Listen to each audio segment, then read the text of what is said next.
20 hours ago, doing the load test, and I just want to give you updates, and we're gonna see how far this battery is gonna go before they're completely depleted, and see how many hours and kilowatt hours we generated for through the guy right here, the kilowatt meter. We just missed that because the kilowatt meter was taking power up to 300 watts, like I was telling you guys, and there's a spike right here. I just missed that. It went back to 14. This is the current voltage that is sitting right here, and you see there's no pulling, no amps, because this thing was just pulling about 300 amps. I decided to grab the camera so I can do it. 300 watts, sorry. And you see this wire here goes to the refrigerator. This wire here goes to the upright freezer, just like a refrigerator, but it stands up really high, but it's all the racks. So in the bottom it has a freezer on it. So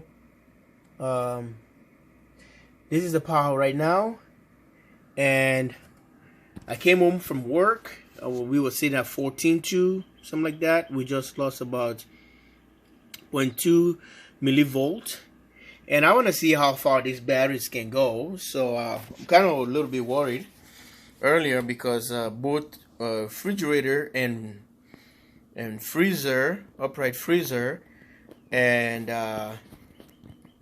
we have food in, and this is the wattage it's pulling right now, 81.3.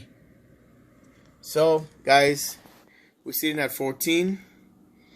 I just want to share that message with you guys, and I'm going to be waiting till this system shut itself down. But before it's going to happen is the BMS shut itself down, the inverter going to shut itself first at 12.2, and we're going to try and charge it up again. We haven't been fully solar into this since we're testing. I stop on this level right now.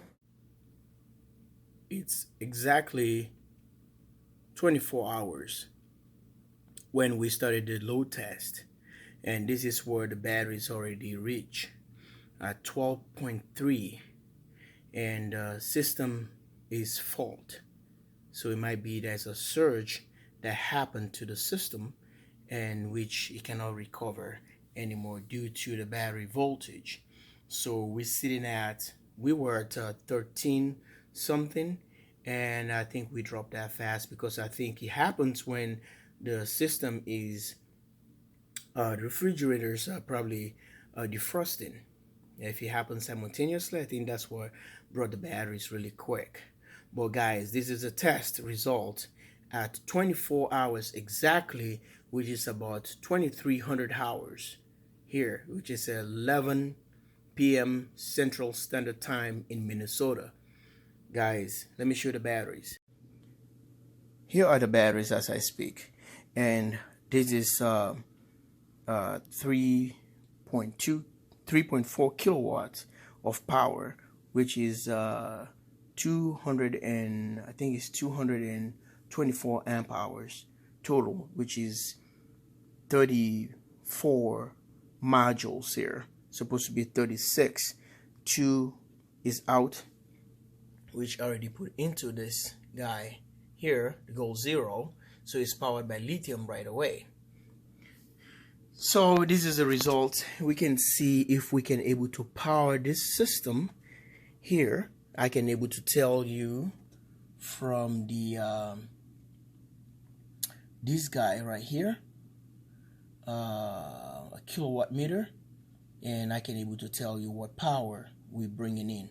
So let's try and power up this thing and see if we can able to trigger the charge from here so that the batteries can be up, and we're gonna unplug the load so that we can able to get the correct readings if this batteries really give us 3.4 kilowatt of power, or maybe close.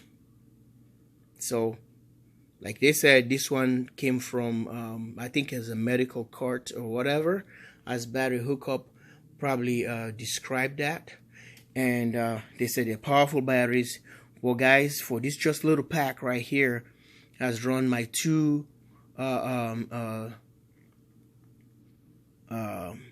one refrigerator, full size, family size, and upright refrigerator and freezer, which is heavy duty but really energy efficient. So guys, this is what it does. One full day without power at all, no power in this, and it was running, and these are the results. And this one is cut off due to the inverter. If I can change the settings right there, it can go a little bit lower, and this system can kick in again. Okay, let's see what we can do here, because the battery cut off at 12.2. So it's not a BMS. The BMS are not even down yet. The BMS is not even shut down. It's just the inverter that protected say it's too low. All right, let's see what we can do. Let's dive into this feature here, or this function. See, low battery cutoff, and it's 12.2. Let's drop it 12.1 or maybe 12. Let's say 12.1 if the inverter can come up. Doesn't. Let's say 12 volts or 11.9. Maybe I have to initialize the charge since you already went on a float mode. We have to pick on the system a little bit, maybe to bring it up again and at 12 volts, so that we can able to, let's leave it at 12, and let's see what we can have so that we can get a reading from this guy here. Like and subscribe. jwsolarusa. Thanks for watching. Now we just plug the cord right there, and let's turn the system up quick from this guy and see. Fire it up. Let's see if it's gonna bring it into, get it off the that. So now it's back. So let's unplug it. Now unplugging it right here. So we woke up the inverter or the batteries. Okay, so let's try and get and change the setting here for the search mode and turn it off completely so the inverter can be on constantly. And now it powers up. Let's see what the power that we generated. Like and subscribe.